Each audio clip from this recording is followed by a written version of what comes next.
Kelsie is not only a vocalist, but she's also an entrepreneur, activist, foundation director, and humanitarian.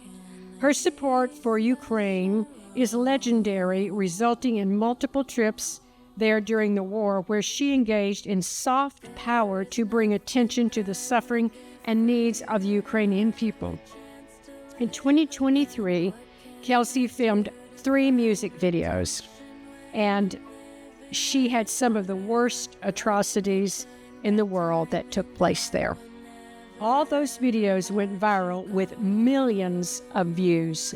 She returned in October 2024, where she spent a month filming a full-length movie about her work and the Ukrainian resistance. The movie tells untold stories while Kelsie searches for answers to why her 21-year-old cousin was killed for defending his country.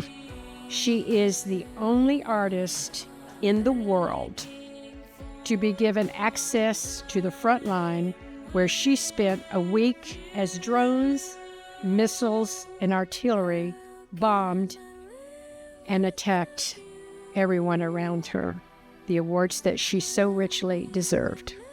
Kelsie Kimberlin, and by the way, she brought her father with her this evening. The chairman calls forth Kelsie Kimberlin.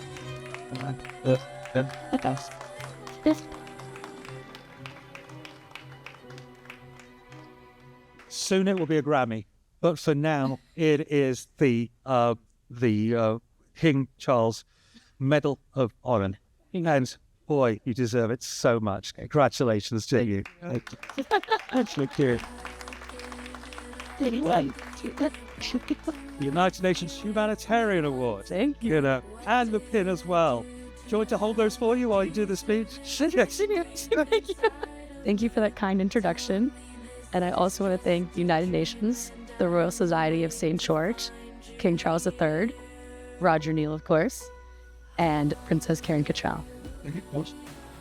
Ladies and gentlemen, I am deeply honored that I've been chosen to receive the United Nations Humanitarian Award and the St. George's Royal Medal of Honor for my work supporting the people of Ukraine.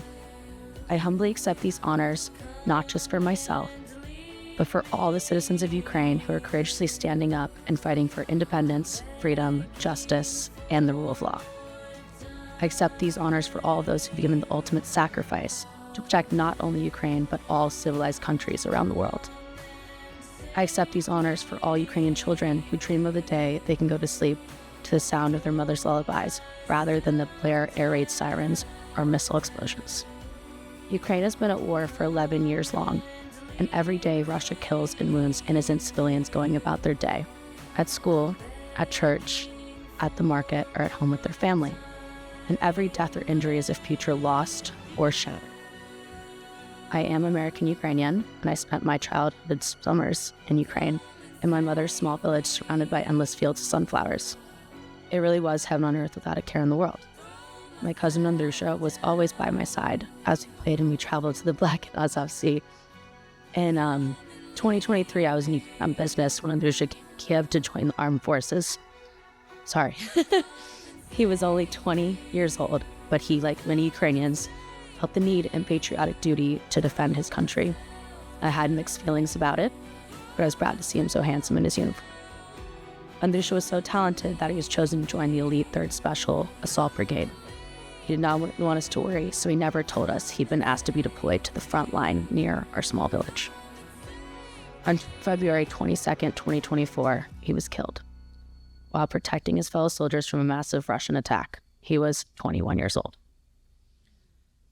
Last October, I traveled to Ukraine to find answers about Andrusha's death. I spent a week at the front and evacuated his grandparents from his village to Kiev. What I learned from my trip was that every single Ukrainian has an Andrusha story, yet they remain strong, resilient, and committed to victory against evil and oppression. While I was in Ukraine, I filmed a movie about this collective fight of good against evil.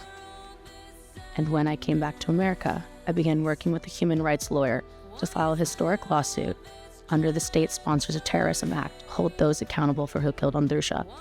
But that suit is not just for him. This is for tens of thousands of others who have lost loved ones in Ukraine. In closing, I want to echo the words of President Zelensky by urging each and every single one of you to support Ukrainians with your words, your actions, your money.